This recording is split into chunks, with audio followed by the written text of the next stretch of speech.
Boa noite, família! Ai, que delícia! Aí, ó, se você caiu aqui de paraquedas, você já sabe, pelo amor de Deus, tem que compartilhar o vídeo e se inscrever no canal, porque hoje o papo tá internacional, bicho. Esquece, esquece! Ela é atriz, ela é compositora, ela é cantora. Cleclito, ela... Ó, o sol brilha, Cleclito, quando ela chega. Esquece. É contigo, negão. Em 3, 2 e... Não falei o nome dela, pô. Biabi. É isso. Ah, foi, mas você gaguejou. Nábia, pretinho. Então, Biabi. Pronto. Exatamente. Acertei, viu, audiência? Eu Lindeza. falei que ia dar certo. Vai, Cleclito! Alô! Cara, ó, o pretinho tá cada vez mais carismático, você não acha? Eu acho. O Gostei carisma dele. puro, né? Sim, gostei dele. Pô, muito obrigado. Obrigada a por ter vindo você por aqui. me receber. Ele encheu, né? Artista falou bem. internacional, mas é mesmo, né? Sim, falou bem. Pô, como que você nasceu no Brasil, né? Teu inglês é tão bom quanto o português? Meu inglês é tão bom quanto o português. Que mas mais esses você dias tá um pouquinho duvidoso o meu É? português. Tô dando Francês umas- também? Italiano e espanhol. Mas Italiano e espanhol. esses eu sobrevivo. Me conta como que a música chega até ti, assim, tua primeira lembrança. Bom, eu cresci em turnê com meu pai. Mas mais Mas- novinha, lá atrás. Mas minha primeira introdução ao palco não foi com música, foi com dança. Eu fiz algumas participações numa companhia de dança aos 5 anos. Isso em Salvador. Isso em Salvador, sou nascida em Salvador. E lá em casa sempre tinha música, né? Eu cresci com uma família musical, com meu pai sempre em turnê, participando de ensaios, então isso era algo presente pra mim. Como que era a tua casa? Fala um pouco do teu pai, pra quem não sabe, quem é o seu pai? Eu sou filha do Jimmy Cliff, porém sou baianíssima, nascida e criada até os 18 anos, em Salvador. E não cresci na Jamaica, então me sinto muito mais brasileira do que jamaicana. O teu pai conhece a tua mãe? Em Meus- que situação? A Margareth Menezes apresentou meus pais e se conheceram numa cerimônia de ayahuasca, na praia, em Salvador. Olha E só. eu sou fruto dessa união sagrada. E aí tua mãe resolve morar em Salvador, te criar E lá. aí minha mãe, engravida do meu pai, decide ir pra Salvador, decide não criar uma filha negra em São Paulo e migra pra Salvador. O teu pai morou no Brasil por um tempo ou não? Morou conosco até os meus 9, 11 anos, por aí. Talvez seja por isso que ele era presente, assim. Eu me lembro que quando eu era moleque e gostava muito de reggae, só tinham 2 discos pra vender nas lojas. Era uma coletânea do Bob Marley e o disco do teu pai que tinha Reggae Nights. Naquela época a loja de disco não comprava o catálogo inteiro, né? Só tinha as coisas mais importantes. Eu me lembro que ele tava mais aqui, porque ele tá no disco do Cidade Negra, no primeiro disco. Sim. Então é por isso, eu não sabia que ele morava aqui. Sim, E aí ele saía daqui pro mundo. saí daqui pro mundo. O que tocava na tua casa, que tua mãe escutava, assim, quando você era novinha? Olha, a história é que quando eu nasci, minha mãe escolheu uma faixa de rock progressivo pra tocar durante o parto. Então, minha mãe era essa pessoa do rock progressivo brasileiro. Eu tenho memórias da minha mãe me introduzindo mulheres musicistas negras, compositoras. Nem sempre negras, mas eu lembro dela me dar a Whitney Houston, mas também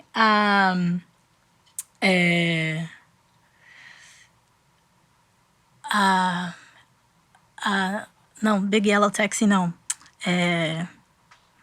A mulher do folk, negra, Fast Car. Sabe Fast Car? Putz, cara, eu sou horrível de nome. Tá horrível. Vai ficar Depois, os quando eu dois. lembrar, eu volto pra ela.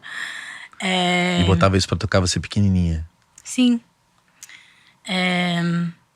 Ela ouvia muita música brasileira, MPB, por exemplo? Ela ou ouvia não? bastante Rita Lee. Ela ouvia... Tua mãe era do rock, né? Mutantes, Secos e tinha Molhados. essas coisas. Mutantes, Secos e Molhados, Nem Mato Grosso. A minha memória da minha mãe. E o teu pai, em casa? Cara, meu pai era muito fã do Ray Charles. Ele falava do Ray Charles. Ele falava do James Brown. Falava muito da banda do James Brown.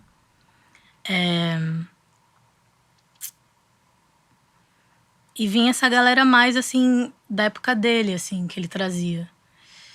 Tanto que eu sinto que, por osmose, inconscientemente, eu bebi muito desse soul, anos 70. Eu tava ouvindo aquela música rapidinho tua, tem isso pra caramba mesmo, né? Tem. E a dança, como que você chegou na dança? Que ela te pegou primeiro, antes da música, Foi. né? Minha mãe dançava, né? Ela tem muitas fotos dela grávida, dançando comigo. Ela conta muito que dançava comigo, eu bebê, assim, pendurava, fazia as coisas. Então, essa conexão com o corpo. Minha mãe, quando eu nasci, ela era rolfista, né? Hoje ela trabalha também com somaterapia. Então, é tudo muito voltado à consciência e inteligência do corpo. E a dança foi meu primeiro contato. Eu fui dançarina por muitos anos, ainda sou. Mas, assim, vivi realmente esse lugar da dança de competir e de ser, assim, o universo que eu mais bebia, vivi isso também. E a dança tem uma disciplina barra pesada, né? Sim. É porque o balé, cara, conheci muitas pessoas que sempre com o pé machucado, dor. É um vertente da dança que preza muito a forma. Eu acho que cada vez mais eu venho Desconstruindo isso. De um processo decolonial, contracolonial, de prezar pela não forma também. O que não tem forma dentro do corpo. É porque a disciplina, ela é importante, né? A gente estava até falando ali fora, sim. de quando você vai estudar nos Estados Unidos, assim, eu acho que eles têm essa coisa da disciplina, né? Do ofício. Sim. E aqui no Brasil, o musicista, obviamente, para ele ser um grande instrumentista, ele vai ter que estudar muito, tem que ter disciplina. Certeza. Mas às vezes o cantor, que não necessariamente tem um instrumento que ele fica assim o dia inteiro, tem a sensação que você não precisa estudar tanto para ser um bom cantor. Mas é a mesma coisa, né? Eu não acredito muito nisso. Não? Não. Eu acho que o desenvolver da voz, a técnica, é um processo que eu estudei muito, assim. Eu fui uma criança que fui muito prezada pelo meu talento, assim. Bota essa menina no palco, ela tem talento. Mas eu acho que o processo de turnê muito nova, e depois ter passado muito tempo em Nova York também, vivendo de performance, aí que a gente vê o lugar do atletismo, né? Porque é um músculo. A gente vê o atleta treinando dentro de uma métrica e ele descansa dentro de uma métrica. E estudei e aprendi muito com a galera da ópera também. É isso que eu tô te falando, é um atletismo, né? Sim. Mas na música popular brasileira, você não vê tantos cantores preparando-se para isso, sabe? Eu acho até pela nossa música brasileira não ter grandes extensões, né? Assim, A beleza dela também, né? também é a beleza dela, né? A limitação traz a cara da história, Sim. né? Você foi pra turnê com quantos anos?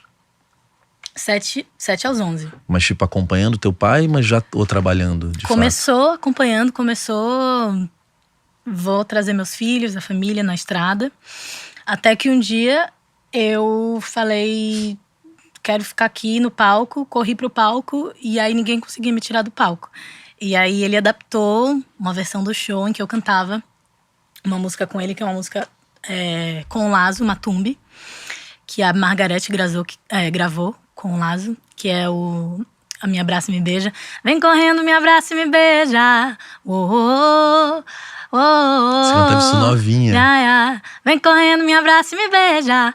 E aí a música tem uma parte em inglês e em português, né? Aí eu fazia parte em português, com meu pai em turnê. E com a Margareth, ainda criança, fazia parte em inglês. E os outros irmãos, são quantos irmãos na tua casa? São muitos irmãos. Mas da minha história tem tudo aí nesse álbum. E todos eram artistas também? Não. Eu tenho irmãs que são bailarinas, são gêmeas. E modelos também. Mas são poucos. Eu acho que eu sou a única que tô na música. Profissionalmente, me levando isso de verdade, né? Sim. E o caminho, você me contou que você foi parar no teatro antes, efetivamente, da música. Apesar de você estar no palco ali, com teu pai. Mas de levar profissionalmente, o teatro te fisgou, né? Eu digo que o teatro, que a atuação salvou minha vida, assim. A experiência de se estar em turnê muito nova, tipo assim, eu tenho memórias de estar na frente de muita gente, 50 mil pessoas. Claro que dentro de uma consciência de uma criança, isso era, de certa forma, normalizado. Mas em alguns momentos eu vejo que eu tive algumas experiências traumáticas no palco, que isso me deixou uma criança, ou pelo menos uma pré-adolescente mais tímida. E aí, Mas quando o quê, por exemplo? Da voz não sair, ou de ter momentos de coisas normais que acontecem no palco, mas por uma consciência de uma criança, pra mim, eu levei pra um lugar de dor. E aí eu tenho essa memória de voltar pro Brasil e me convidarem pra cantar uma música da Whitney Houston com 11 anos de idade. E ali eu já tava super tímida, super, assim, mais pra dentro. E aí o teatro entrou como uma emergência. Falaram, bota ela pra fazer uma aula de teatro emergencial, pra soltar, pra ela ficar mais desinibida. E aí fiquei. Eu entrei, assim, pra uma companhia de teatro que se chamava Os Bomboristas, que é um nome que o Oscar Wilde deu. E vivi muito isso na minha adolescência, assim, de teatro de guerrilha, a gente mesmo produzir tudo, prêmio Braskem, com 11 anos turnê, no teatro? A fazer aula, e aí profissionalmente fiquei dos 14 até os 18, até aí. Tem uma questão da voz também, que quando a gente é criança, ela vai mudando, né? Sim. Então muito. Deve ter sido um pouco traumático você viver essa mudança estando no palco, né? Sim. Porque vai mudando de 5 para 6, 6 para 7, 7 para 8. Você vê a Sandy Júnior, que a gente viu. Nossa, eu nunca pensei nisso, sabia? Deve ter sido um processo para você. Você tá me ajudando no processo da minha cura, da minha criança interior. Certamente essas falhas vêm da mudança, né? Sim. Vai mudando o timbre, vai mudando tudo, né? Sim. E o teatro foi um refúgio. Foi um refúgio porque eu entendi que ali eu podia botar uma máscara e ao mesmo tempo eu podia chorar, dar risada, pensar o que fosse, ninguém iria... Porque é uma questão você ser filha de uma pessoa muito grande no olhar de muita gente, né? Que impactou muitos corações. Então, sempre fui uma pessoa extremamente sensível e eu acho que por já senti que eu queria seguir um ramo similar, eu já senti uma leve pressão ali, como criança. De ser filha de alguém tão importante, né? Então o teatro, quando eu digo que salvou minha vida, foi porque eu vivi muito disso, né? Eu vivi o lugar de ser artista de teatro quando eu fui pra Nova York. Essa cena de teatro em Salvador, quando você era novinha, como que era a cena por lá? Eu achava o máximo, mas era super pequeno, era assim... Foi um lugar importante de firmar a minha autonomia e o lugar da colaboração, assim, de estar trabalhando, de vivenciar o coletivo, sabe?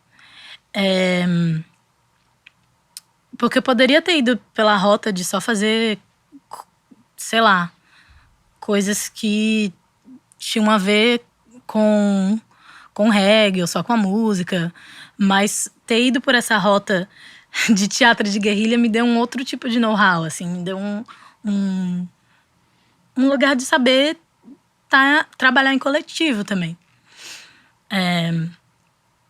Aí a gente fez muita coisa de Nelson Rodrigues, o próprio Oscar Wilde,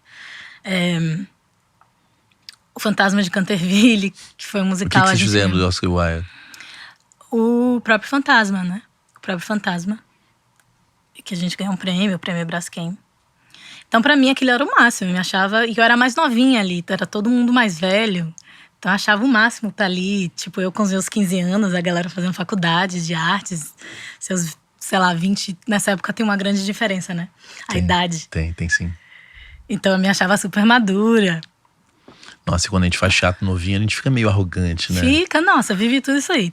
Né? Chegar no colégio e falar, essas pessoas da minha sala. Ah, nossa, eu não posso ter um ensaio. O que você tá fazendo? Tipo, eu vivi muito isso. Viveu? E tua mãe e teu pai te apoiaram nessa jornada sempre? Sim. Minha mãe é a minha fã número 1. Minha mãe, até hoje. Qual é o nome da tua mãe? Sônia Gomes. Deve ser uma pessoa interessante pelo que você tá falando, né? Ela é uma pessoa muito interessante. É uma pessoa também de muito mérito dentro da área dela. Psicologia, neurociência também. Algo que a gente tá falando cada vez mais, né? Sim. E o teu pai te apoiou, assim? Porque às vezes o artista tem um medo de ver o filho, a filha indo pelo mesmo caminho, né? Porque é um mercado complexo, né? Sim. Pra uma mulher, uma menina começando. Eu acho muito selvagem, né? O entretenimento. É, interessante você usar essa palavra. Você não acha? Sim, mas eu não tenho as mesmas percepções, as mesmas crenças de uma pessoa que talvez já não tenha nascido dentro desse ninho, né? Totalmente. Porque tem uma coisa você nascer dentro de um ninho musical, e outra coisa você nascer dentro de um ninho musical e da indústria. Então são outras crenças, outras coisas que vão formando a sua percepção dessa realidade, que mais tarde na vida você vai ter a escolha de desconstruir ou não, que foi a minha escolha. Como que você viu o entretenimento quando você tinha lá seus 18 anos? Qual era a perspectiva que você tinha? Então, eu fui uma criança que... Eu fui muito prezada. Eu entendi muito cedo que uma maneira de receber amor era eu ser excelente. Uma excelente performer. Mencionei isso pra você antes, que minha primeira experiência como artista foi como performer. Eu tô tentando agora falar as palavras em inglês com o meu sotaque em português. Mas, então, eu acho que foi algo que, por exemplo, o processo de composição, de produzir um disco, que são processos, por vezes, mais silenciosos, de menos aplausos, mais solitários. São processos que me trazem de volta para um reconhecimento e um cara a cara com o eu, que às vezes o performar não te dá, né? Que é muito fácil a gente entrar em um só personagem dentro da performance. Eu digo mais no ramo da música, né? Que é só ou ser a pessoa carismática, ou ser a pessoa sexy, ou ser, né? De fixar nesse personagem. A própria atuação foi importante também, de conseguir acessar coisas que não são talvez mais feias, menos, né? Uma verdade, ser um pouco mais honesta consigo. Agora eu me perdi, assim, a sua pergunta. Não, a questão da perspectiva, que você falou que tem duas possibilidades, a coisa do lar artístico e a arte com a indústria, né? A minha percepção da indústria. Eu tinha muito medo, Clemente, eu acho que eu tinha muito medo, porque eu sentia uma grande, conscientemente, pressão de continuar uma linhagem e uma mensagem que às vezes eu não tinha nem tato, nem história e nem vivência. Não cresci na Jamaica, necessariamente. Não necessariamente cresci rodeada do reggae, que nem meu pai. Ele é um cara muito... Ele tá com 81 anos agora, né? Eu sou nova, sou uma pessoa que cresceu nos anos 90. Que nasceu nos anos 90. Então... E ele fez uma música carregada de mensagens, né? Muito. Então tinha uma coisa de tipo... O que eu faço com isso? O que eu vou dizer? E eu vivi um pouco isso também, das pessoas verem o meu talento e falarem, vamos... Eu vivi isso de ir para gravadoras adolescente ou criança, ou de estar em turnê e estar em conversas das pessoas. Eu vivi um pouco disso. Imagino. E... assim, me considero uma pessoa sensível e espiritualizada. E agora, olhando para trás como criança ou pré-adolescente, eu vejo que de alguma maneira, intuitivamente, eu já sentia que, tipo, eu quero fazer parte disso, mas eu quero ter clareza de quem eu sou.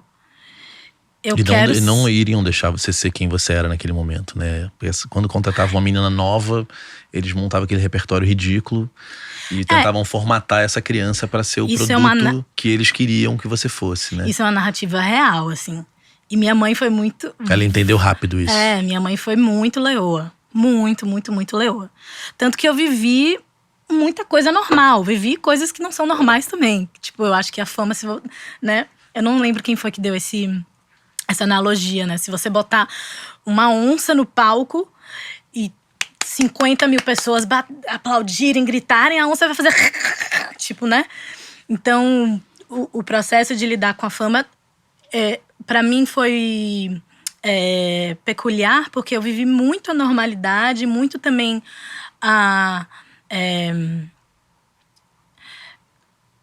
meu pai é uma pessoa reservada, né? Ele é um cara discreto, então tinha todo esse lugar de preservar isso também e conseguir viver dentro, né, da filosofia, da ideologia, da maneira que se vivia ali dentro daquele núcleo familiar. Mas vivia esses momentos pontuais também que eram, assim, dois extremos, né? E era tua mãe, quando chegava, sei lá, alguém de gravadora, você novinha, querendo fazer alguma coisa, era tua mãe que ia lá tomando a frente? Minha mãe era bem leoa, bem tigresa, assim. Ainda é. Não, e de te proteger, né? Sim. Porque esses projetos infanto-juvenil eram sempre projetos que normalmente quem fez se arrependeu, né? Sim. Porque você não ia ter autonomia de escolha e etc, né? A decisão de ir pra Nova York, como que foi tomada? Foi minha. Eu tava muito envolvida ali na vida de atriz, de teatro. Naquele momento, eu achava que eu ia ser mais atriz do que cantora. Ainda pensava dessa forma. Entendo e compreendo que ainda possam existir pessoas que pensam assim. Entendo esse pensamento também. Porém, naquele momento, eu acho que eu ainda estava com muito medo. Eu não estava compondo necessariamente naquela época. Estava compondo mais, assim, pré-adolescência, mas meus 18 anos. E aí, fui fazer faculdade, ganhei uma bolsa legal lá, numa faculdade. E fiz 18 anos e fui sozinha. E… Sua mãe ficou aqui preocupadíssima ou não? Cara, ambos os meus pais têm essa história de serem pessoas que foram os primeiros da família de irem pro mundo. Minha mãe, a primeira pessoa a fazer faculdade. Meu pai, que cresceu num cubículo em Somerton, né? Ter a história que ele teve. Então, eu acho que tem um lugar consciente e inconsciente na nossa família, que é esse lugar de ir por o mundo. Mesmo que ela de ir na super coragem, proteja, ela na queria intuição. que você fosse, né? Nunca deixou de ser também a super protetora. E lá em Nova York, eu… já no primeiro ano de faculdade, comecei a fazer teatro. Teve uma época que eu ia pra faculdade de manhã, fazia 8 espetáculos por semana, tipo, por 3 horas. E era uma época que era um espetáculo de muita dança. Então também digo que a dança também paga o meu aluguel. Isso off-Broadway, né? Off-Broadway. Até que veio o musical Hadestown, que hoje ganhou muitos Tonys, muitos Grammys, que é uma ópera folk de uma adaptação do mito de Orfeu e Eurídice. Quanto tempo demorou, só pra curiosidade, até pra quem tá assistindo, entre toda essa relação off-Broadway de performar em um monte de coisas ao mesmo tempo, até conseguir chegar num casting de primeiro time, assim? Foi muito difícil pra você? Cara, em comparação às histórias que eu ouço de Nova York, eu era muito cara de pau. Eu entrava, fazia as audições, conhecia as pessoas. E eu falava, me contrate, que eu sou boa pra caralho. Eu sou boa, eu era muito cara de pau. Eu queria ser mais cara de pau hoje em dia. Mas eu me mudei em setembro, sei lá, 2010. 2011 eu já tava nesse circuito de pessoas. 2012 já tava fazendo 8 espetáculos por semana. E em 2015 estreou Hadestown. Deu pra dar uma E quando você chegou no Geral. teste, você sempre falava que você... Eu não falava isso, eu falava em off, porque assim, tinha um lugar da faculdade, assim, alguns profissionais iam fazer residências na faculdade, aí trabalhavam com alguns alunos da faculdade. Então eu não era tão cara de pau sem noção nesse sentido, que eu Mas falava tu no teste. vendia teu Mas peixe bem eu- no backstage, né? É, mas eu fazia isso. E ia fazer os testes, fazia, e eu acreditava que eu conseguia. Tipo assim, não passava pela minha cabeça que era impossível. E também imagino você tendo passado por tantos palcos desde tão nova, também não era algo que você ficava... Que tem gente que fica nervoso em teste, né? Ah, isso rola também. Eu acho que isso foi um processo que veio um pouco depois pra mim. Depois de já estar nessa vida por um tempo. E eu não vivi esse lugar da Nepo Baby, assim. Eu nunca usei o nome do meu pai. Tipo, as pessoas não sabiam. Era uma coisa que acontecia depois. Tipo, buquei o trabalho. Essa é a minha história. Sabe? Hoje eu já não sou mais assim. Mas eu era bem, assim, aquariana de tipo assim, eu consegui isso por mérito meu. Não quero que tenha sido por conta do meu sobrenome, né? Tanto que eu não tenho sobrenome, Você na nem verdade, usa, né? eu não uso. Mas segue sendo meu pai, assim. Mas teria E ajudado? Eu acho que as pessoas lá é muito meritocracia, né? Tem que ser bom. Não sei te responder É. essa pergunta. Se teria ajudado ou não. Porque eu acho que foi tudo tão, assim, divinamente do jeito que tinha que ser, sabe? Para que eu aprendesse as lições, as virtudes que eu precisava aprender para fazer um álbum que eu acredito, sabe? É um álbum que fala muito também de questões familiares. Então, para eu conseguir falar isso abertamente, sabe?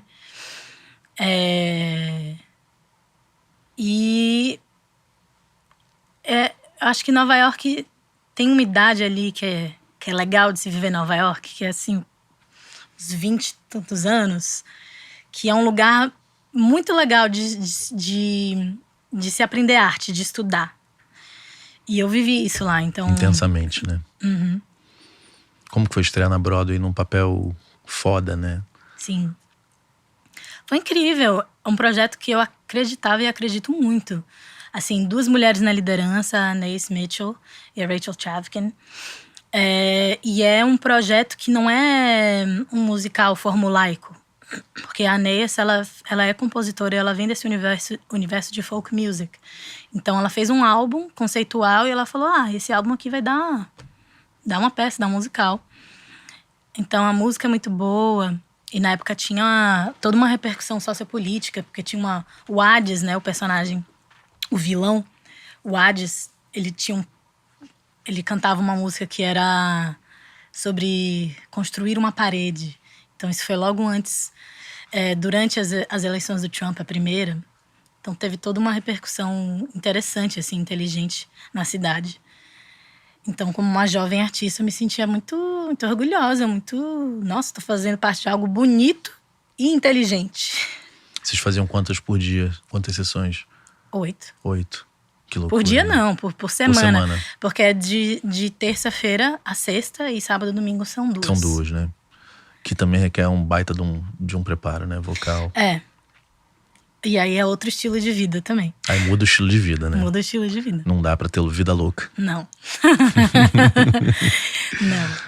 Eu imagino. Você tinha standinho assim pra você? Eles chamam de... você me perguntou do meu português e meu inglês no começo da entrevista. Não, mas tá aí tudo agora certo. understudy. Eles chamam de understudy. Porque isso dá uma segurança, né? Sim. Eu sempre fico imaginando quem tá de fora deve falar assim, pega uma tendinite, porra, pega uma dor de garganta. A pessoa que estuda o understudy é a pessoa que mais estuda, porque ela geralmente estuda que ela não tá no 3 dia a dia, personagens. né? E deve ficar torcendo pra alguém quebrar um pé. Não, ela não? geralmente ela faz parte do coro. Mas aí tem o coro e ela estuda mais 2 personagens caso os atores principais não possam fazer. Eu acho que essa pessoa, meu Deus, axé pra essa pessoa, porque ela estuda muito. Estuda muito, né? E espero que ela não seja invejosa, porque imagina, deve ter Mas gente... isso a gente não pode controlar. Deve ter gente que fica ali, pô, ela tem que ter uma tendinite, tem uma dor de garganta. Porque, pô, é a chance de você aparecer alguém não poder, né? Isso é Sim. muito louco, você ficar ali no coro. Você não passou pelo coro, então? Você já... Não passei pelo coro, não passei pelo coro. Mas se aprende muito no coro. A peça que eu fiz quando eu tava na... Eu nem sei se eu posso chamar de peça. A performance, a experiência. Que era um teatro... Era uma experiência imersiva. Quando eu fazia faculdade, era um pouco... Tinha muita dança, então era muita coisa em grupo. Mas tinha uma coisa do... atuar para uma pessoa só, trazer essa pessoa para um quarto secreto e fazer uma performance para uma pessoa só. Tinha uma coisa meio assim. Que maneiro. Cara, é muito legal em Nova York quando você cai nos espetáculos assim, né, como audiência. E Sim. tem muita coisa maluca acontecendo. Tem né? muita coisa maluca, pro bom e pro não tão agradável. Alguma história incrível que você viveu nesse momento aí, antes de pegar o musical da Broadway, assim? Alguma história incrível de teatro, de performance? De performance. Cara, eu já fui bem certinha, mas eu também já fui, tipo assim, já cheguei em performance faltando 3 minutos pra começar, 5 minutos pra começar. Isso na faculdade, né? Antes de eu entender que aquilo, entender realmente que eu precisava estar, já também tive essa experiência. É porque Broadway não dá pra falhar, né? Não. Bom, eu acho pesado falar assim, não dá pra falhar, mas... É porque eu já vi... Eu não sou muito fã de Broadway, assim. Eu amei aquela do Fela Kuti, que eu vi mais de uma vez. Ah, sim. Tem algumas que eu amei. O Once, eu acho lindo. Ah, sim. Que eu sou fanático pelo compositor. Algumas coisas eu vi. O Despertar da Primavera, qual era o nome em inglês? Spring Awakening, eu fiz Spring Awakening. Que é do Duncan Sheik, que é muito foda. É. Eu vi algumas, eu gostei muito, mas as clássicas eu acho muito chato, aquela coisa do diálogo cantado. Eu também acho. Cara, e você como um amante de música também deve... Eu não sei como é pra você o musical formulaico. Eu não sou uma pessoa que amo musical. Eu fiz porque eu tinha ali o combo, né? Ah, essa pessoa aqui atua, dança, canta, blá, blá, blá. Mas eu fiz musicais que eu gostei muito, assim, que eu me interessava, que não eram formulaicos. É porque a coisa da perfeição é meio impressionante, né? Eu namorava uma atriz que a gente foi pra Nova York, eu resolvi dar pra ela de presente, porque ela vinha ver os daqui e achava tudo maravilhoso. E umas cópias muito ruins. Agora a gente tem cópias boas, mas, quer dizer, estão muito melhores. Cópia sempre é cópia, né? E aí eu falei, não, eu tenho que levar ela pra ver o hair de verdade, sabe? Porque o daqui era foda. Os tons muito mais baixos, assim. E aqui a gente não tem essa cultura do ator ser cantor e ser bailarino mesmo, né? E que Nova York é meio selvagem, todo mundo canta, selvagem atua. é uma boa descrição. E todo mundo quer estar naquele lugar, né, cara? E não é muito saudável, mas assim, eu sinto muita gratidão que eu passei por isso. Porque hoje eu consigo sustentar meu show, que é um show difícil, um repertório difícil. E eu consigo, mais do que ser difícil ou não, sabe? Sustentar a presença, sustentar a intenção, sabe? Conseguir abrir o coração, sair da forma. Isso fazer 8 shows por semana, que tem uma parte ali que você vai estar se acabando de chorar. Tipo, ter que saber o que é que você vai trazer pra... O teu personagem chorava em cena? No Hadestown, sim. Porque é uma história triste, né? Ela fica presa no submundo. A história do Orfeu, que ele fala que ele vai buscar ela no submundo. E aí o Hades fala, tá, você pode levar ela, mas você vai ter que fazer todo o percurso sem olhar pra trás, você tem que confiar. Aí ele chega na porta da superfície e tem um momento de dúvida e olha pra trás, ela fica presa ali. Caramba. Uma das grandes histórias de amor do Ocidente, né, diria eu. Como que se prepara emocionalmente pra você estar sempre ali pronta pra isso? Pra essa cena, porque não é fácil, né? 8 vezes por semana.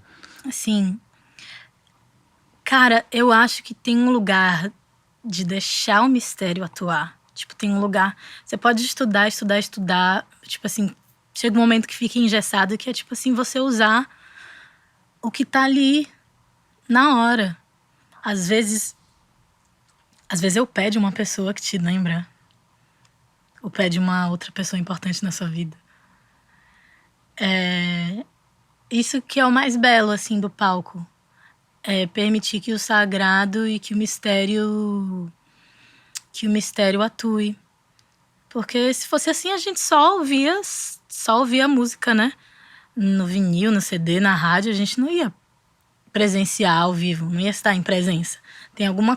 Tem algo muito especial sobre a música ao vivo, sobre o teatro, que estão todos presentes ali, focados em uma coisa. Estamos todos presentes.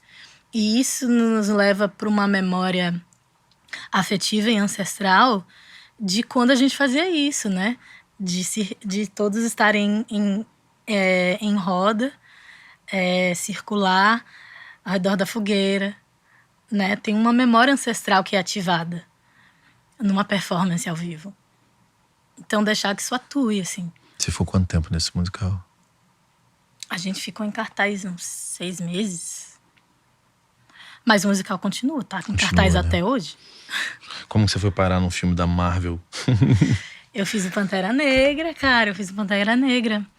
Então, Hadestown foi... porque os produtores de elenco vão nessas peças, né? Principalmente quando você falou que ganhou prêmios também. Ganhou um prêmio de teatro super importante, né? Sim, depois do Hadestown, eu fiz uma outra peça que eu ganhei um prêmio, que é o Drama Desk Award, que é o segundo prêmio de teatro mais importante dos Estados Unidos. E foi super importante, por ser uma peça só com mulheres negras no palco, de uma nigeriana chamada Jocelyn Biel. Então, nessa época, eram peças que estavam ali na superfície da cultura da cidade. Então, foi quando eu comecei a conhecer meus agentes, assim, ter conversas com agentes, com empresários. E aí foi um dos primeiros testes, eu acho que eu fiz. Passaram-se talvez 5 meses do final de Hadestown. E eu buquei a Marvel. Eu buquei o Pantera Negra.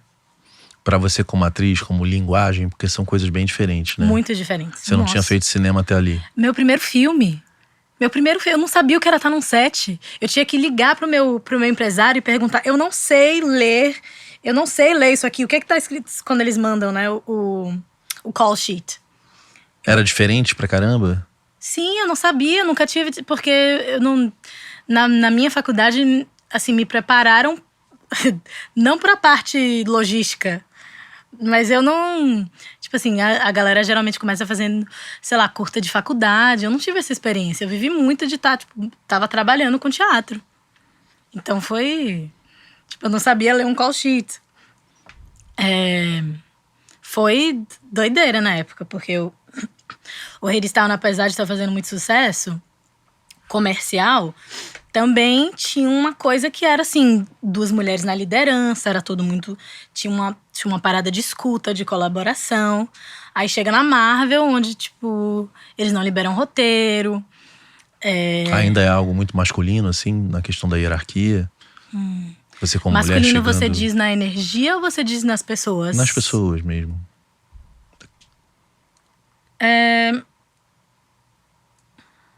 Para uma mulher, né? Eu acho que é masculino. Eu acho que a indústria, ela segue sendo masculina na energia. Que é nessa coisa de prezar sempre o mais, de prezar a linearidade, Mas isso é um ambiente de set, né? Que é diferente. Que é outro ritmo do teatro. Então teve esse primeiro choque. Teve.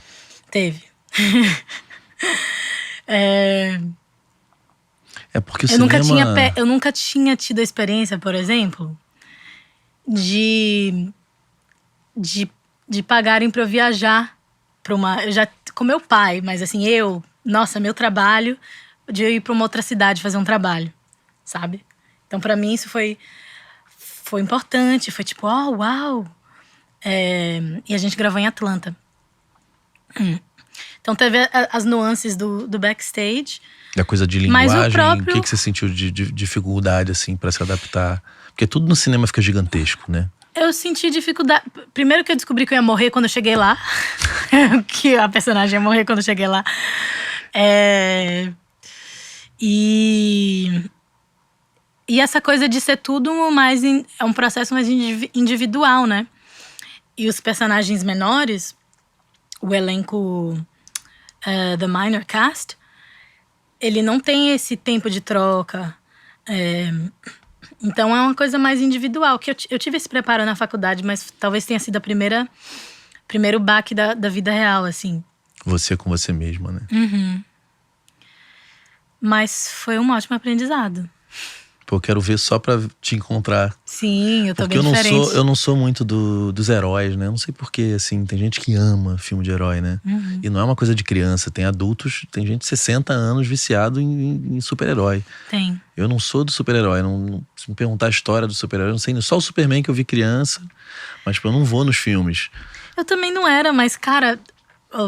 É excelência de feitura. O Black Panther, Pantera Negra, é um feito cultural, né? É um feito cultural, isso é inegável. Então, eu me sinto parte de um movimento. Mais uma vez, né? Sim, mais uma vez. É legal fazer algo em espetáculos e filmes que a gente se orgulha de estar ali, né? Sim. De que aquilo tem uma função. Sim. Um propósito, né? Sim. Talvez isso tenha sido até um problema na minha vida, porque eu queria fazer e até hoje... Eu não sei se é um problema. Eu acho que mais pra me dê, assim, alguns anos a gente olha pra isso e eu vou me desmentir, que eu não acho que é um problema.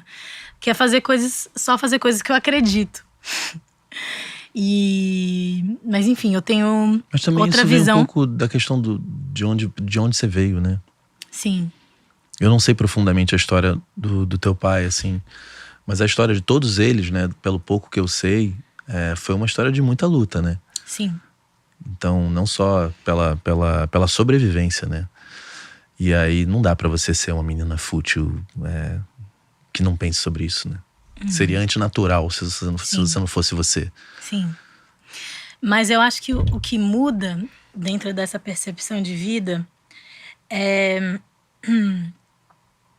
A partir do momento que eu encaro fazer escolhas com a lente de que sejam coisas que eu acredito, ver isso por uma lente de tipo, tá, onde é que eu posso me divertir também? O que é que pode ser divertido? Porque às vezes acaba sendo só para mim, sabe? Essa escolha. A partir do momento que eu coloco o coletivo nisso, às vezes algo que me pareça, que eu posso julgar como mais fútil, não seja. Talvez seja importante para o outro. Esse lugar, talvez o processo de ter me tornado compositora e produzir, eu acho que estar numa turnê também, estar trazendo esse álbum e sua mensagem para o mundo, é um lugar que tem me moldado, que tem me transformado. Aonde começa a nascer a compositora nesse processo todo? A compositora... Porque você falou que teve uma banda de cover novinha, né? Eu tive. Era cover, mas eram rearranjos, eram reimaginações, releituras. Porque você viveu aqui, a gente passou meio batido, que foi ser backing da Daniela Mercury e do Brown, né? Sim. Na mesma época que eu fazia teatro, eu também trabalhava como back vocalista. No carnaval. Quando não tinha tempo, né? Tinha escola, tinha teatro. No carnaval, né? nos trios? Nos trios. Você já novinha, cara, encarou o trio. Talvez tenha sido por isso que você conseguiu as coisas com uma certa velocidade em Nova York, né? Porque não é todo mundo que vive isso desde tão nova, né? Sim. Você chega... A gente tava com a volta do Brasil, né? Por que você voltou pro Brasil? Eu voltei pro Brasil por pura intuição e conexão espiritual, por pura clareza de que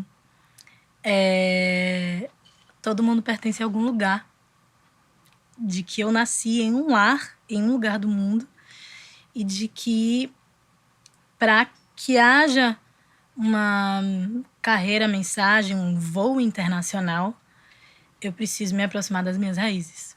Sentiu a necessidade de conexão, né? De conexão com o Brasil e com a Jamaica também. Eu fiz uma viagem ano passado que eu voltei. Foi muito forte. Foi um lugar de resgate também. Ao longo da infância você chegou a ir muito pra lá ou não? Eu ia, durante a infância eu ia, mas aí depois fiquei muito por aqui. E depois Estados Unidos, mas é isso.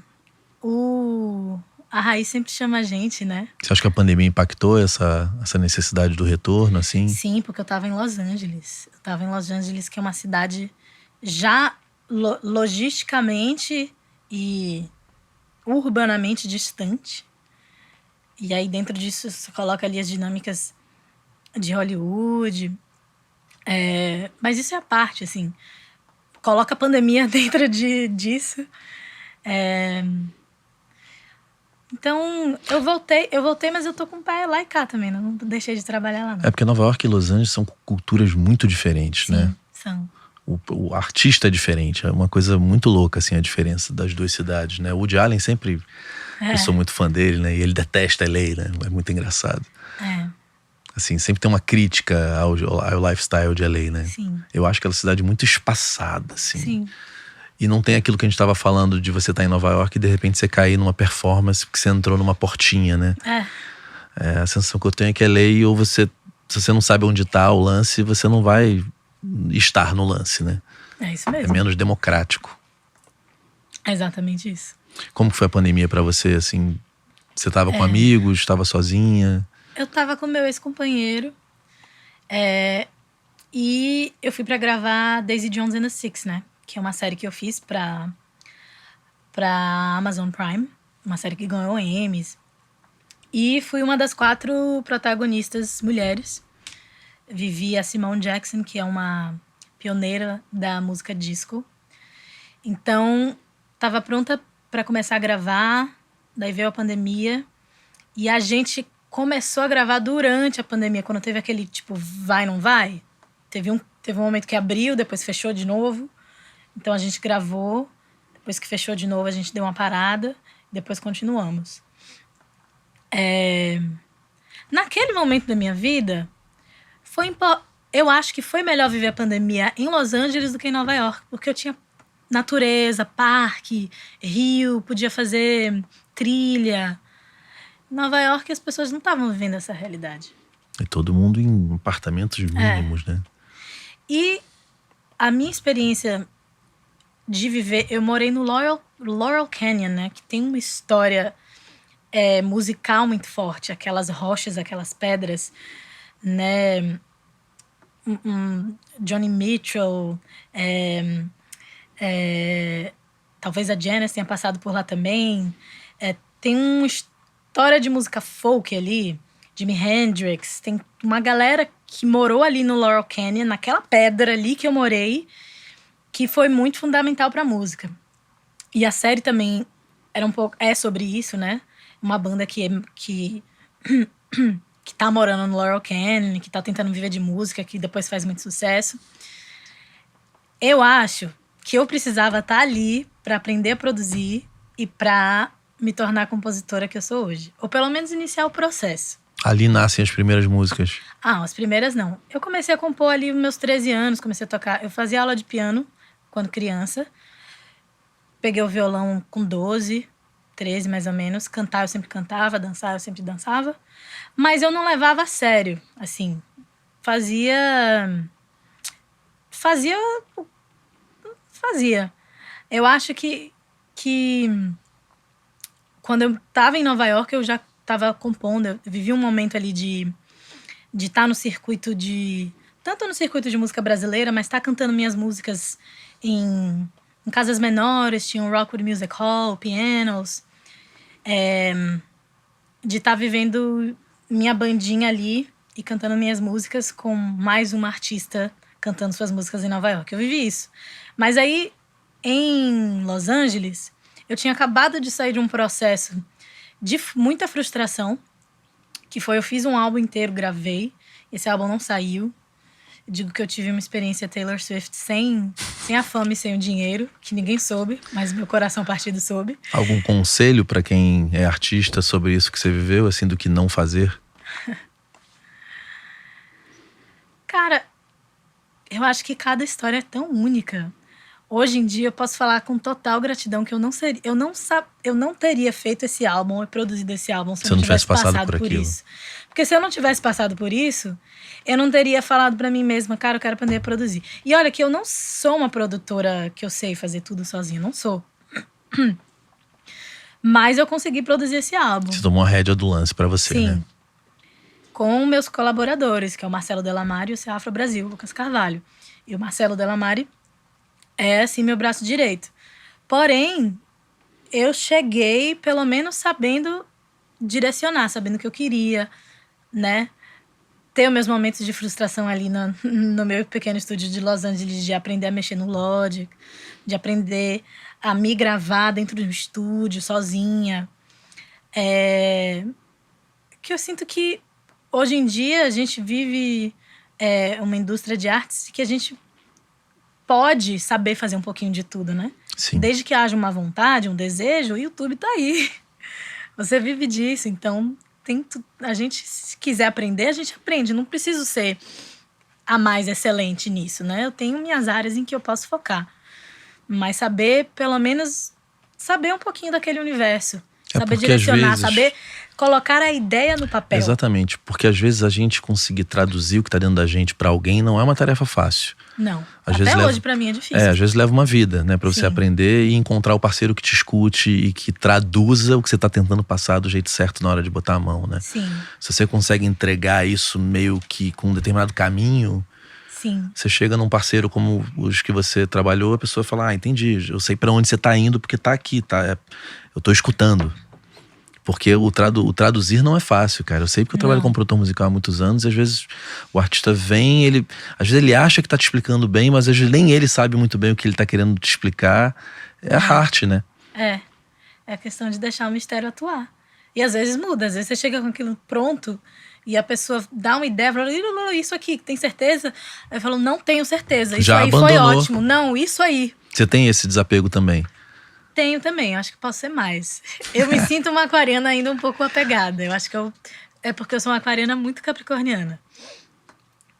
Não sei se você manja de astrologia, eu sou meio... Eu sou virginiano, né? Ah, já é seu aniversário então, daqui a pouco. Dia 6, é. Dia 6. Dia 6 tem alguma coisa importante. Dia 6 eu vou estar iniciando minha turnê na Europa. Olha Turnê O Que o só. Sol Quer. Que maravilha. Sim, vai ser nosso primeiro show em Amsterdã. O capricorniano e o virginiano, eles são meio... Tem algumas coisas em comum, né? Tem. Eu acho que a coisa do pragmatismo... Pragmatismo, da organização do trabalho. Eu acho que a gente tem isso em comum. Você me falou que o disco tem uma temática, né? Sim. Essas músicas que foram gravadas foram feitas em que época exatamente?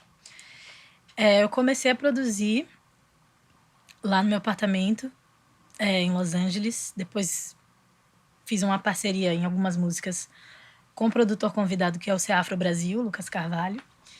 E aí depois eu fiquei nessa ponte aérea de 2023 até 2024, Los Angeles, Rio de Janeiro. Que foi quando a gente gravou. O disco foi todo gravado em Santa Teresa. Num estúdio que é um estúdio originalmente de samba, olha aí. Enfim, realmente foi... Essa mudança para o Brasil foi totalmente intuitiva, assim. E o que você tinha de material pronto já, quando você começa a fazer essa ponte aérea? Você tinha as canções todas prontas? Eu já tinha as canções todas prontas. Algumas eu fui reescrever, né? Daquele processo do disco que não saiu. Para esse, por exemplo, Bluebeard foi uma faixa que eu reescrevi completamente. Mas algumas outras já existiam, como Poço Azul, Song of Now. Poço Azul eu compus ali a ponte, que foi uma parte nova. Mas todas as outras já existiam e algumas nasceram do processo. E tinha uma temática... Porque tem gente que cria o conceito... O D2 veio aqui, eu achei muito interessante, que ele falou que ele vendeu o peixe pro presidente num avião que atrasou. Ele foi junto para ele, eu tô com um projeto que é, sei lá, Em Busca da Batida Perfeita. E aí ele não tinha porra nenhuma de ideia. Ele tinha o conceito, mas era uma folha em branco, né? E tem gente que faz álbuns conceituais, assim. Tem uma Sim. ideia primeiro, né? E fala assim, bom, vou escrever sobre isso. Esse teu processo foi assim? Não nasceu um álbum conceitual. Ele se tornou um álbum conceitual. Mas você estava em busca de algum tema específico, de alguma mensagem que fosse o pilar da história ou não? Eu não tentei fazer isso. Eu acho que a história talvez tenha nascido até por uma vontade de me esconder, porque é um álbum cheio de mensagens subliminares, se você ouvir, cheio de coisas pessoais, e talvez por me sentir segura com a máscara da atriz, eu tenha criado essa personagem, que é a Electric Serpent, a serpente elétrica. Então, ela conta uma história dessa serpente elétrica, que ela sai desse núcleo familiar ali, uma tribo que seja, ela recebe um chamado e ela vive um pouco essa jornada da heroína, que ela vai se aventurar, descobre coisas sobre si mesma, enfrenta medos, aventuras, e em algum momento ela volta. Só que eu tô com essas canções, algumas canções, há muitos anos. Então foi um processo de curadoria, tá? Qual funciona, qual não funciona. Essa aqui já, tipo, é muito velha. E aí fui juntando. A introdução do álbum, por exemplo, foi uma música que veio... Qual é? Peraí. Essa é o Betray You. É Electric. É a primeira música.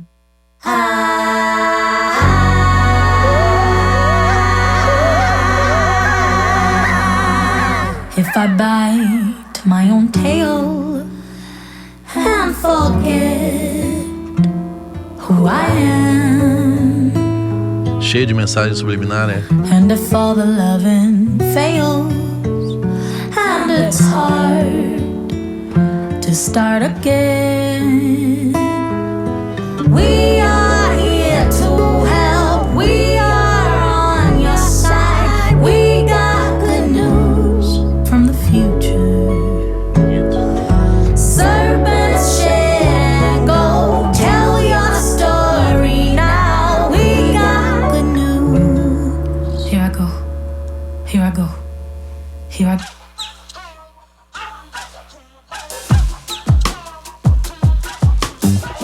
E ela emenda na Everybody.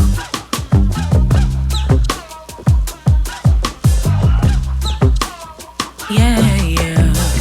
A person ain't a person without a story that's been told. It's old, it's in my blame the family's fears like a replica.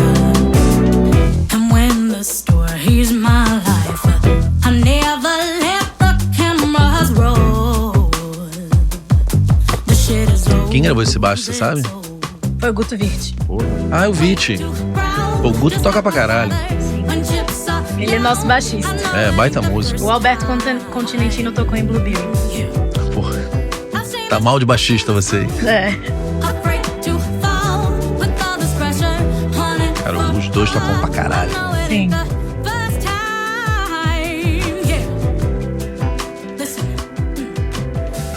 Esses arranjos foram surgindo como? Você chegou com uma... Essa música em especial, por exemplo, eu comecei esse beat com o Lucas. Eu comecei essa linha de baixo. E aí fiz um arranjo primeiro de violões com o Lucas. E aí o encontro com o Marcelo foi onde os arranjos foram tomando mais forma. Mais camada também, né? O Marcelo vem de um universo multi-instrumentalista, então ele vem de um universo de muita riqueza. E aí houveram camadas um pouco mais profundas a partir do momento que ele entrou. Engraçado porque parece que é feito pra uma mulher mais velha. É a velha aqui que tá aqui. Não, assim, é porque a gente vê a galera mais nova Sim. fazendo coisas que parece que são de um tempo de agora, que eu acho que até vai... A sensação que eu tenho que tá todo mundo aí fazendo a mesma coisa, sabe? Você foi buscar em outros lugares, né? Eu acho que eu sempre bebi um pouco desse universo anos 70. Assim, tem isso, né? Tem essa coisa clássica. Tem um elo em comum desse álbum, que ela passa por esse universo anos 70. Ele, o álbum. Ou ela, pode ser ela. Outro dia veio uma grande compositora da cena atual aqui no Brasil, uma das maiores. Eu perguntei pra ela, você acha que vocês estão fazendo música pra ficar? E ela falou assim, não estamos fazendo música pra ficar. E ela ficou pensando um tempão. Ela falou, não estamos fazendo música pra performar. E é algo pra gente refletir mesmo, né? Porque isso é música pra ficar. Se vai performar ou não, a gente não sabe. Mas que vai ficar, vai. Sim. E é um lugar a se bancar, né? Que às vezes é um caminho mais longo, mas eu acho que é um caminho Mas que dá longo, frutos. talvez não vá aparecer a pessoa que vai botar as fichas nisso agora. Sim, Mas é uma construção, né? Você tá preparada pra isso. sim, Olha só que legal, tem uma coisa meio africana também, né? sim.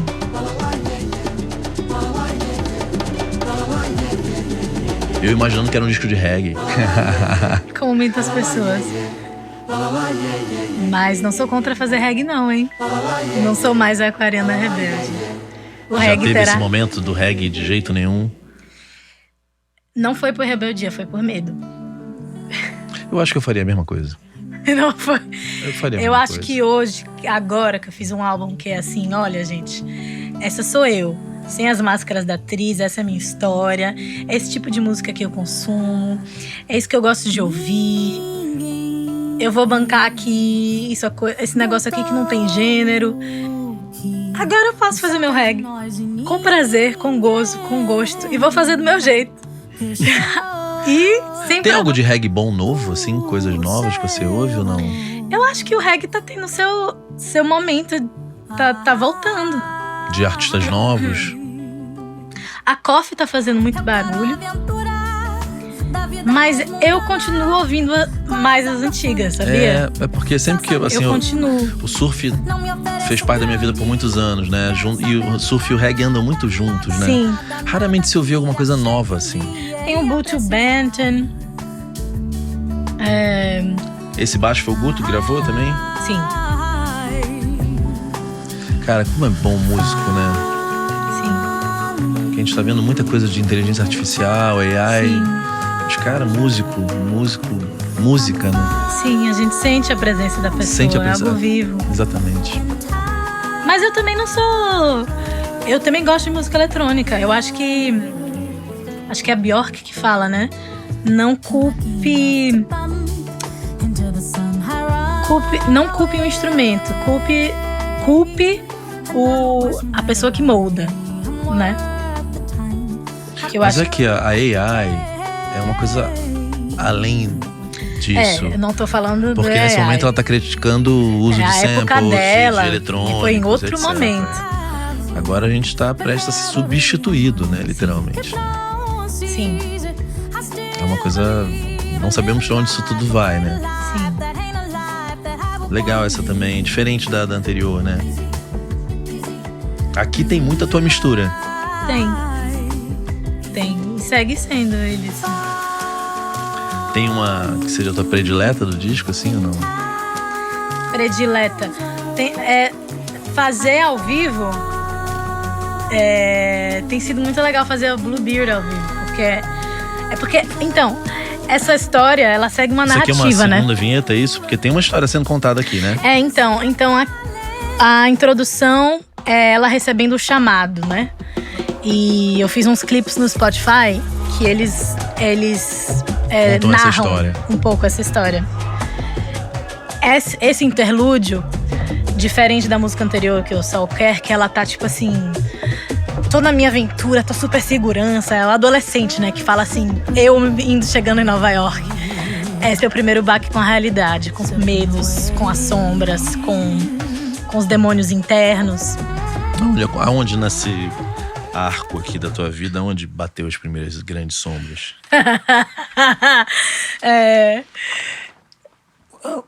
O disco que não saiu foi um momento assim.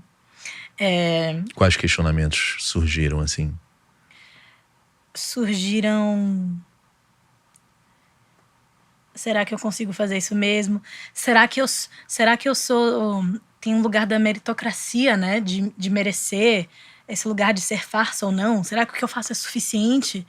Será que é suficiente só compor? Será que é suficiente só cantar? E eu acho que mulheres, principalmente mulheres negras, talvez façam mais esse questionamento, né? Eu passei por um momento que eu comecei a aprender bateria também nesse lugar, nesse momento. E é um instrumento que eu não domino, mas eu comecei a aprender. Mas eu acho legal trazer a reflexão que eu talvez tenha começado a tocar bateria por um lugar de necessitar ter mais excelência em alguma outra coisa. pra me provar ainda mais. Sendo que eu já passei por tantos outros campos. Então... E tua mãe, pelo que você me falou aqui, né? Que teu lar te criou pra ter excelência, né? Pra te proteger. Sim. E você acha que tem inclusive a ver com ser uma mulher preta, né? Sim. De eu tenho que ser melhor, eu tenho que ser Sim. foda no que eu faço. Né? Por exemplo, eu não fui... Eu era uma aluna, assim... Ok. E eu só ia bem no que eu gostava. Só ia bem no que eu gostava. Não tô defendendo, não tô dizendo que é melhor ou pior. Mas eu acho que... Isso o quê? Na infância, adolescente? Antes, quando você chega em Nova York? Aqui Não, em Nova York eu já era outra pessoa. É. E eu levava tudo muito a sério. A não ser aquele episódio que eu cheguei 3 horas antes, ou 3 minutos antes da performance, alguma coisa assim.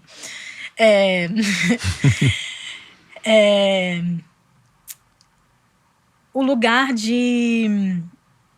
do medo de errar, né, cara? O medo de errar, que eu acho que se permeia muito na história de pessoas que são filhos e filhas de pessoas muito grandes. Então, o processo de achar a própria autenticidade, de usar a própria voz com soberania, acaba sendo um processo de muita coragem, né? Esse lugar, a jornada do herói interna, a mais silenciosa, que tem a externa, né? Que a gente vê, o que a gente faz. Mas tem aquela interna também, que é aqueles meus mergulhos profundos. E esse interlúdio é um desses momentos. E uma das temáticas... Não uma das temáticas, mas uma das Quando veias... vem a Alice, aqui tem o primeiro esse momento. Uma das veias desse álbum é a questão dos coros. Eu queria que houvesse um coro meio gospel que me remetesse... Meu pai cresceu na igreja, né? Começou a cantar na igreja, mas na Jamaica. Que me remetesse a essa memória que não é minha, mas que por osmose e pela espiritualidade eu sinto, que é esse lugar de cantar na igreja, e onde ele aprendeu a cantar, e onde muitos meus ancestrais também cantavam. E eu queria um coro que fosse mais samba de roda, mais brasileiro, talvez com afinação não tão perfeita. Então isso se permeia no álbum, tem esses 2 coros. E pra mim esses coros são esses guias, né? Foram gravados aqui no Brasil. Tudo, eu também fiz os coros do álbum. E aí Alice é um momento é um primeiro momento de ter uma referência, uma mulher que passou pelo caminho. Essa música é um tributo a Alice Coltrane, que ela foi por muito tempo conhecida como a companheira do John Coltrane, mas ela é uma artista genial. E ela teve toda uma vivência, uma passagem, né, pela espiritualidade. No final da vida dela, ela fez só isso, né, música devocional. Então, cara, que groove bom, hein? Esse você chega com... Essa linha de baixo eu trouxe. Porra, boa pra caralho. E essa levada de batera... Essa levada de batera foi um erro meu no Logic. Eu tava tentando construir uma outra coisa. E aí, porque eu continuo aprendendo a produzir, tanto no estúdio... Porra, eu achei o beat mais legal. Então, isso foi um erro. Tá vendo? Os acidentes são arte, né? Que a partir do momento que isso saiu do computador, ele ficou muito mais interessante, que é o Dedê Silva tocando. É um dos nossos grandes bateristas. E ele executou exatamente o teu... Ele fez melhor, né? Ele enxugou um pouco, a minha tava muito cheia de coisa. Ele deu uma enxugada também com a direção do Marcelo Delamare. Guto também gravando baixo. Sim. Eu acho que tem que chamar o Guto pra vir. Ele tá morando no Rio? Sim. Acho que sim. Eu sou muito amigo da Luca, né? Que é a mulher dele, que é a mãe da primeira filha, né? A gente conviveu uma época. Toca pra caralho. Aí ele é um animal. Sim. São os ETs, assim. Tem gente que é meio ET. Isso aí é... Sim. Dorme com o instrumento, acorda com o instrumento. São pessoas que têm uma fluidez musical meio divina, assim, né? Sim. Pô, bom demais, cara. E aí, esse momento na narrativa épica é quando ela passou pelo confronto ali com os demônios, com os medos. O momento em que tem uma referência, um caminho através de uma outra pessoa, uma outra mulher negra que também passou pelo caminho. E aí é um momento de retomada da caminhada, assim, ok. Bem trajetória do herói mesmo, né? Bem trajetória do herói. Encontra o mentor. Encontrou o mentor.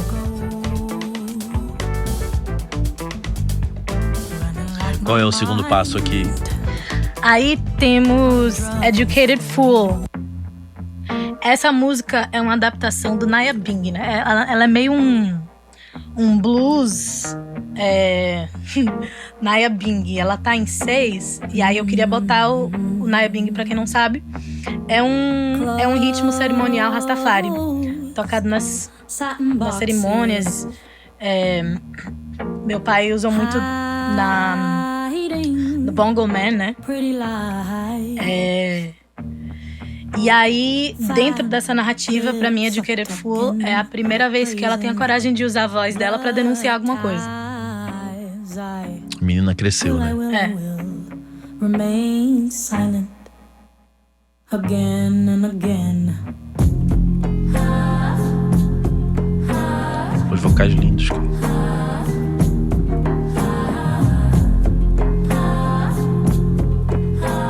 Cara, vai ter muita gente que vai pirar nisso aqui, sabia? Acho eu. A doula. But when these winds come around, whoa, when these winds come around, satin ribbons. Esse você também trouxe o beat, assim, a ideia ou não? Esse eu trouxe só voz e violão. Aí eu não sabia meio o que fazer. E aí eu lembrei do Naya Bing como uma referência rítmica. Mas tem alguns instrumentos que se permeiam, né? O violão de nylon, por ser muito brasileiro. Tem o Hammond, tem o Rhodes, que estão presentes. Então eles também ajudaram a moldar essa música.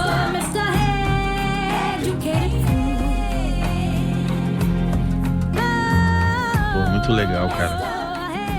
Aí aparece o herói. Vamos fazer Hero. o Herói da Liberdade?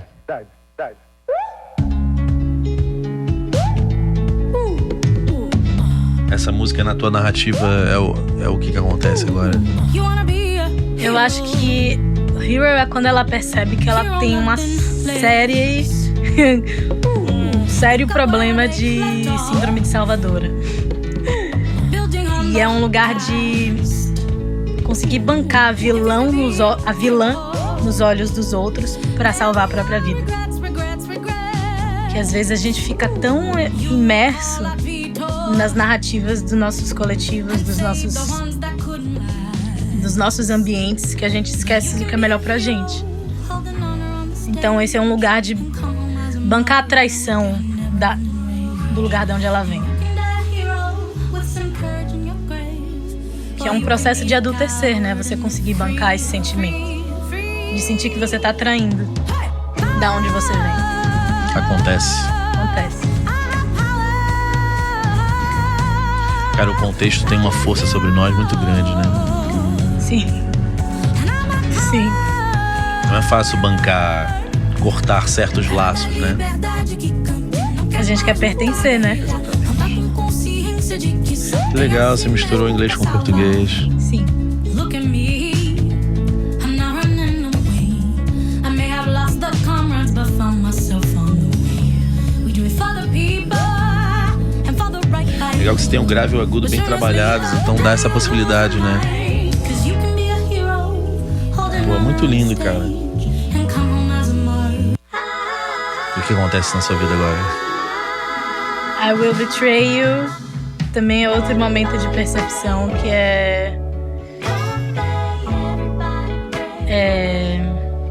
ainda dentro da veia de bancar a traição, que é a primeira frase da música é: eu vou te trair, sempre foi nosso destino. Então, para além de trair uma relação, um masculino, é também trair os ideais de uma maneira de vida. Tipo assim, eu não vou mais viver dessa maneira. Eu vou trair essa maneira de viver. Eu vou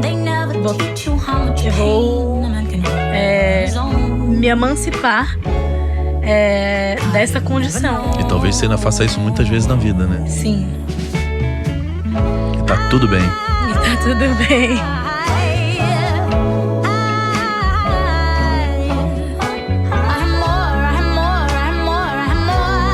Você faz o show nessa mesma ordem? Não. Não. O show tem outra ordem. Até porque tem algumas que a gente canta no show que não estão no álbum. Cara, muito legal. Nessa turnê a gente vai cantar algumas inéditas também, que estão pra sair. Essa que você falou que você sai maluca no palco. Eu saio maluca no palco. Mas... Então essa é uma adaptação, é baseada no conto do Barba Azul, né? Você já ouviu o conto do Barba Azul? Não. Barba Azul é um pirata, um cara com barba azul. E basicamente o âmago da história é que ele casa com essa mocinha e ele fala assim: olha, toma as chaves do meu castelo, você pode, um castelo enorme, você pode fazer o que você quiser, mas só tem uma chave, uma porta que você não pode abrir. Todas as chaves são suas, todas as portas você pode abrir. E o que ela faz é basicamente ela abre essa porta. Óbvio. E lá ela descobre vários cadáveres, ossos de várias mulheres das ex-esposas dele. E aí esse confronto é uma perca de inocência, né? E tem esse Barba Azul, que é o Barba Azul interno, ou o Barba Azul externo, que às vezes acaba sendo uma relação abusiva, o que seja, com o sistema. Mas tem o nosso Barba Azul interno, que é o nosso autossabotador, que é aquela vozinha que fala, tipo, você vai fazer esse projeto, você não vai conseguir. Você tem isso, muito? Essa síndrome do impostor, muito né? Tô muito melhor, mas isso é real. Eu sinto que os nossos sistemas não são sistemas de saúde. Sistemas, eu digo, em geral, né? Seja isso político, seja isso a maneira como a gente compreende saúde dentro do nosso corpo. Então isso é um manifesto contra essa vozinha. Você se cuida muito nesse lugar? Você falou que a tua mãe trabalha justamente com isso, né? Sim, me cuido. Dessa busca dessa felicidade no corpo. Sim. Eu acho que o mundo tá caminhando para as pessoas pararem para pensar nisso, né? Sim. A gente trata o nosso corpo muito mal, né? E às vezes não é nem a questão de ir para a academia, é muito mais profundo que isso, né? É um lugar de escuta. Um lugar de escuta, de retomada de escuta. E aí essa música, quando eu reescrevi... Essa é uma das que você reescreveu. Então ela, antigamente, ela contava a história do conto, mais ou menos. E aí, como eu era uma era mais menina, eu sentia a necessidade dela ter um tom da pessoa que eu sou hoje. E aí eu criei um eu lírico, que é uma mulher mais velha dando um conselho para uma mulher mais nova. Em que ela fala: olha, não é possível matar uma ideia. Isso não é possível. Mas o que você pode saber é que ela se transforma, que você pode alquimizar ela. Então, esse processo dessa figura feminina mais madura, dando a mão a essa figura feminina um pouco mais ingênua, mais jovem. Esse acontecido do teu disco que não saiu passa por isso, né? Sim, de certa forma sou eu dando a mão a ela, lá de trás. E o Poço Azul? Poço Azul é outra que também já existia. E que você deu uma mexida também. Sim. O Poço Azul, pra mim, é uma celebração de si mesma, assim. É um gozo de si mesma. É um lugar, nessa jornada do herói, que ela consegue... nossa, que legal, eu sou eu, olha o que eu passei. Minha história é foda, olha a minha história. Eu passei por isso e, nossa, tô conseguindo ser feliz e me celebrar. Os baixos são muito bons, bicho. Esse também é o Guto? Sim. Legal que misturou baixo acústico com programação, né? Programação sua também. Não, essa mixagem é do Daniel Pampur e Dani Pampur. O Dani de LA. Sim. Super querido, os dois são maravilhosos irmãos, né? Sim. Essa você fez com eles ou eles só mixaram? O Dani só mixou. Cara, o Dani é muito talentoso e agora ganhou um prêmio foda, né? Sim. A beleza de uma mulher que sorri chorando e não sabe o que ela quer. Quando tá choro, quando tá choro, quando tá choro na caixa. Não Pô, mix boa, cutuque, cara. não cutuque, a ferida engole e arrasta. O Dani era da tua galera lá de LA, assim, musical? Era, acabou sendo um grupinho ali de brasileiros, né? Que estavam ali nas artes. Quem mais estava ali com você ali em LA? Eu fui no show do lançamento da filha do seu Jorge, né? Tava toda a sim. galera lá, Não né? frequentei muita coisa com ela, não. O lançamento dela tava todo mundo lá.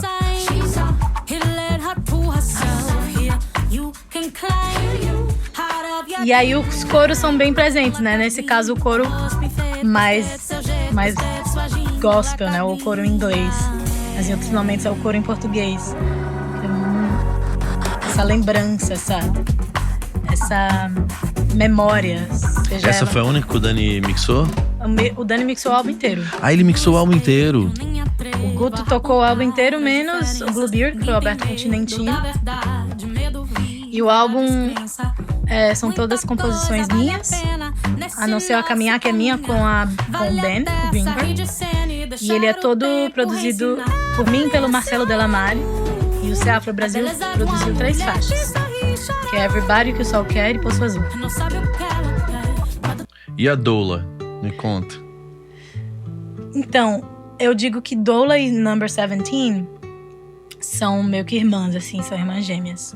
Eu digo que essa é o momento mais difícil da jornada. Tipo assim, sabe, no videogame?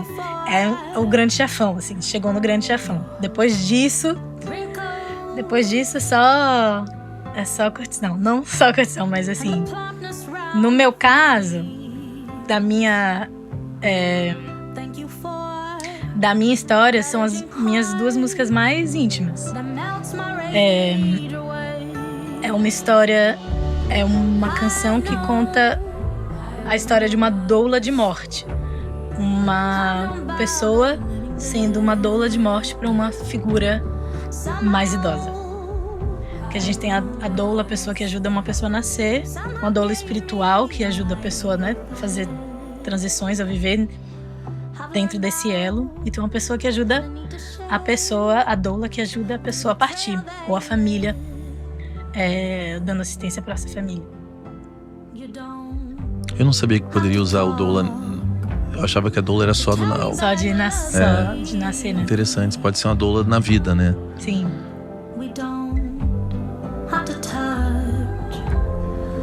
Engraçado que essa música tem um quê teatral também. Tem.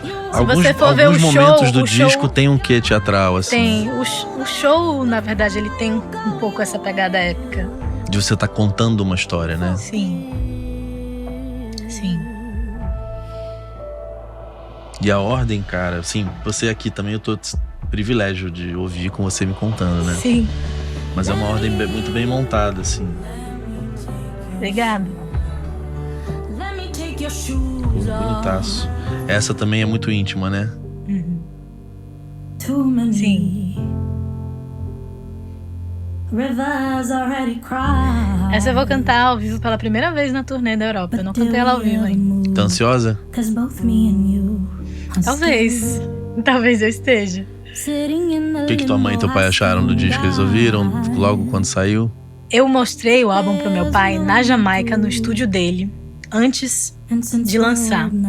E tem um post que deu até uma viralizada, que eu filmei, né, a reação dele, escutando.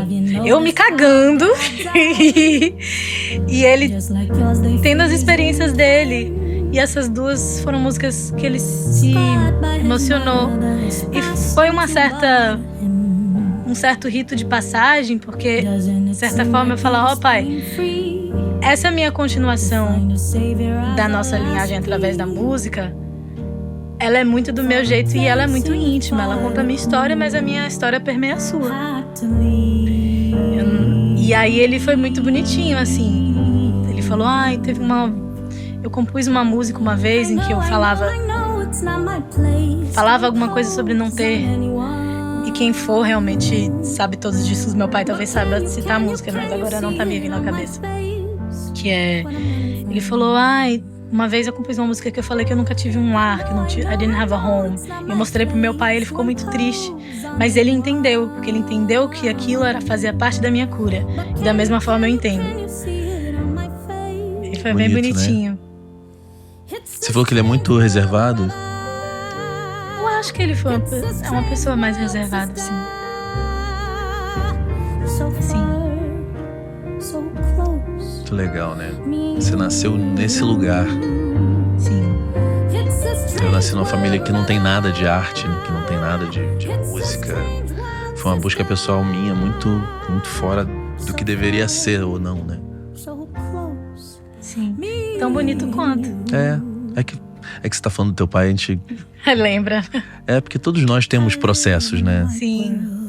Então, o que eu acho, assim, humildemente falando, é que às vezes a gente se prende por falar dos nossos processos familiares, por uma lealdade e proteção à família, mas eu acho que tá todo mundo passando por alguma coisa que tem uma relação com a mãe, com o pai, com o familiar. E aí eu consegui fazer disso, no meu ver, de alguma maneira mais acessível. Eu acho que conseguir estar o mais transparente possível também é o meu serviço. A arte também é o meu servir mais elevado, como uma performer, como uma compositora. Nem sempre as pessoas... Tem muita coisa que eu não quero que as pessoas saibam, mas estão aí. Mas que eu não me privei de falar no álbum. Mas assim...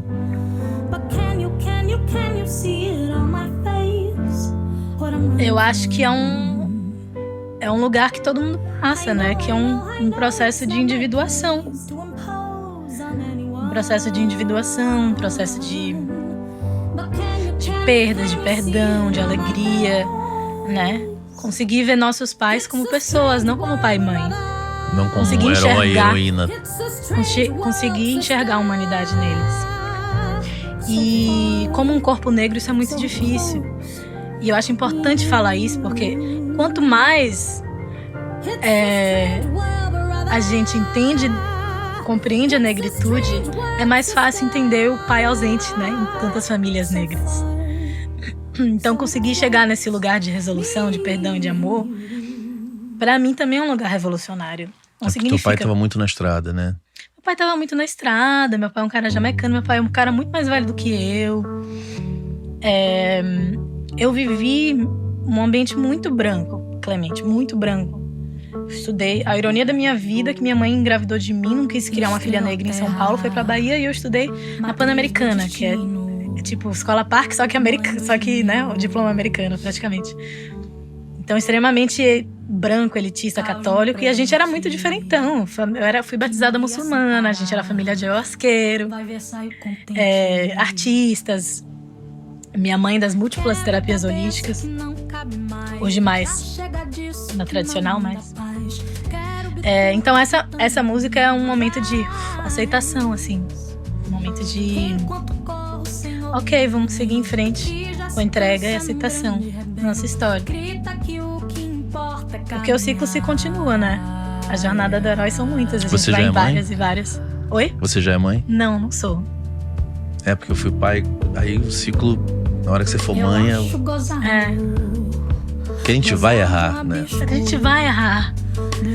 O caminho para o sucesso é o erro. Exatamente. É esse arco aqui, né?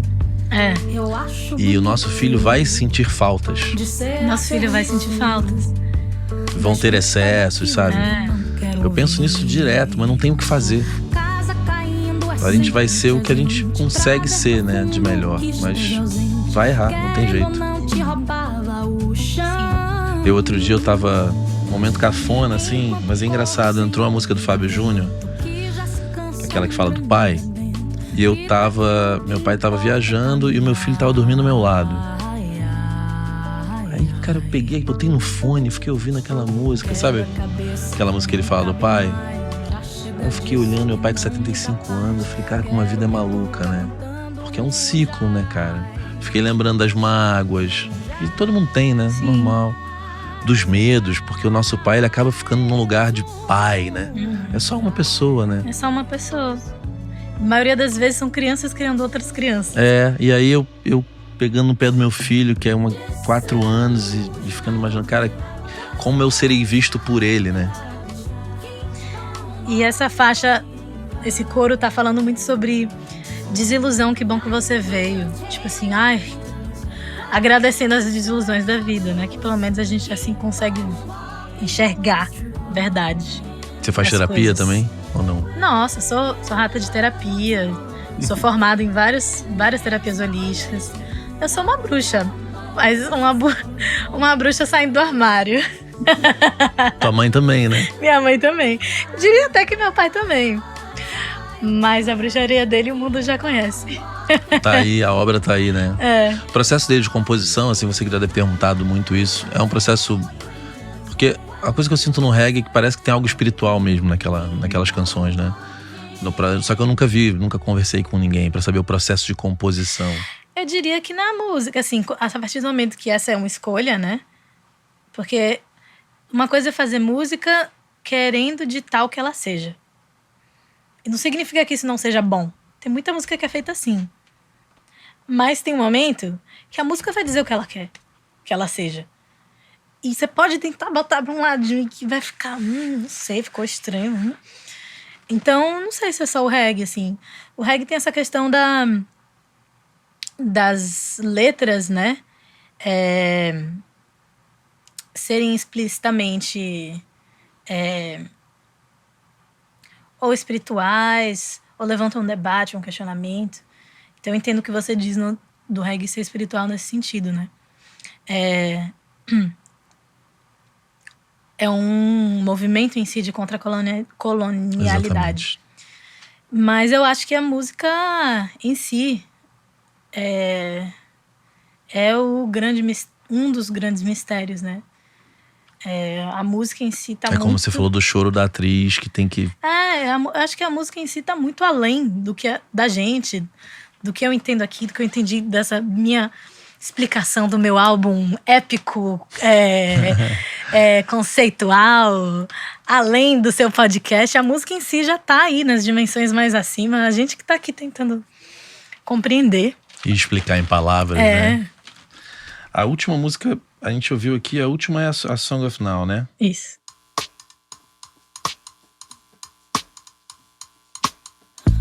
Are you scared of what someone may say? É o cabelo, você tá com o cabelo bem diferente. What someone may unveil about your Tô com o meu life, blackzão. baby.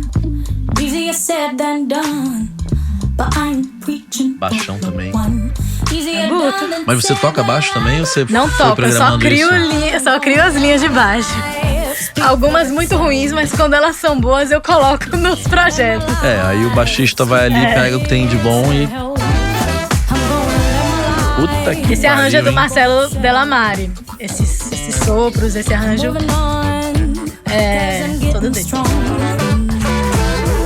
Spend years just hiding Bom pra caralho. what you so Você lançou ele no Brasil? Você lançou a distribuição digital fora do Brasil? Eu lancei internacionalmente. Porque tem gente, eu não sei se você sabe, mas... Tipo, quando você lança pela The Washer aqui, né? Você tá lançando pelo Brasil. Então, o pitching foi feito aqui, né? Sim. Mas foi feito internacional também. É feito internacional também. Mas é que se você tiver um selo em cada canto do mundo... Tipo, um selo no Japão, um Sim. selo... Essas pessoas vão fazer o pitching nesses lugares, ali, Sim. localmente, entendeu? E tem muita gente fazendo isso. Igual era na época do físico, que você tinha alguém na Alemanha, lançando você na Alemanha. Porque aí a pessoa faz ali, né? E aí quando o play bater... Na Alemanha vai contar em quem tá distribuindo digitalmente ali. Porque às vezes você consegue ter as divulgações locais, entendeu? Porque o selo da Alemanha vai querer divulgar e a tua música é muito global, né? Sim. Talvez seja uma possibilidade. Conversa com a Silvia lá da The Orchard, porque numa dessa vale a pena. Então, o que eu posso dizer é que esse Vai álbum acabar- não terminou ainda. Entendi. Eu acho não. O que eu posso dizer é isso. Eu acho que vai ele- aparecer muita gente querendo fazer esse tipo de coisa pelo mundo. Porque é um trabalho muito, muito internacional, mistura inglês com português, mas o próprio português está sendo muito bem visto, né? As pessoas estão gostando mesmo sem entender. Sim, verdade. Pô, muito lindo, bicho. Muito lindo mesmo. Obrigada. Belíssimo trabalho. Muito grata. Tá feliz, né? Sim, tô. É porque é algo que você se orgulha muito. Sim. Me conta se você pudesse... Você falou sobre a menina que pega na mão da mulher mais madura, que pega na mão da menina, né? Se você pudesse hoje ser essa mulher mais madura que volta aqui na menina de 5 anos pra dar um conselho pra ela, você diria o quê? Eu diria... Sua autenticidade é a chave do seu sucesso, da sua felicidade, da sua abundância. Se abra cada vez mais para suas esquisitices. São elas que te fazem você. Quem você é. Não tenha medo delas, né? Sim. Pô, muito obrigado, viu? Obrigada a você, Clemente. Pô, toda a sorte do mundo aí. Muito Tudo grata, certo, recebo. Viu? E a gente tá... Hoje é dia 2 de setembro, a tua turnê vai... Dia 6 de setembro, então, começamos você tá em lá Amsterdã. fora. Sim, já tá lá Quais são fora. as datas já? 6 de setembro em Amsterdã, 8 de setembro em Barcelona e dias 13 e 14 em Lisboa. Brasil, qual é a próxima data? Não anunciei ainda, mas já. Tá, que te sigam aonde? Você tem Minhas redes sociais são todas Instagram, TikTok... X, Spotify, Nábia B, que se escreve... É bom falar, N-A... Qual câmera eu olho pra falar isso? N-A-B-I-Y-A-H,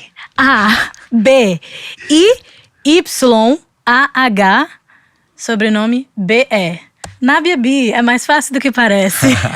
Quem tiver interessado no show, entrar em contato com o Jorginho Veloso. Com Jorge Veloso. Tá bom. Pretinho, o que você achou, meu querido? Eu achei bom demais. Deixa eu tirar o fone, rapidinho. Bom demais, bom demais. Que som bom. Ah, eu tenho que ouvir no metrô. Esquece. Vai ser meu caminho ouvindo. Bom demais. É porque o Pretinho gosta muito da música gospel. E apesar de não ser uma música gospel, tem muitas coisas da música gospel aqui. Tem, sim. Não tem, Pretinho? Ó, pedrada demais. Esse baixo tá lindo. Nossa, a voz dela vem, ó, veludo. Ah, esquece. Aí você que tá aí ouvindo aí, que curtiu, pelo amor de Deus, vamos compartilhar, porque a nega arrasou. Quando você estiver no Rio, Cleclita, a gente tem que ir. É isso, avisa a gente. Temos que ir. Temos que ir. Sim, por favor. Família, vejo vocês no próximo episódio, hein? Fui, que esse som hoje tá demais.